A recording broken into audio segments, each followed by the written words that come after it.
বড় তৃষ্ণা ওষ্ঠ জ্বালিয়ে নেমে যাচ্ছে বুকের ভেতর।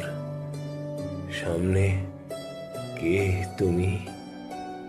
অর্জুন, একটু সরে দাঁড়াও, আমাকে দেখতে দাও বিদায় বেলার সূর্য।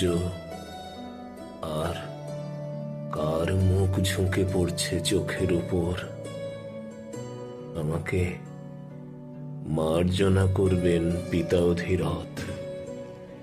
আর অর্জুন, আমার তুনির থেকে তুলে নাও একটি তীর, ধনুকে রোপণ করো জ্যা। দূর গঙ্গা তীরে নিস্তব্ধ কুটিরে একাকিনী রাধার কাছে পৌঁছে দাও আমার প্রণাম। আর হে মৃত্তিকা, জীবনে এই প্রথম মাথা রাখলাম তোমার কোলে,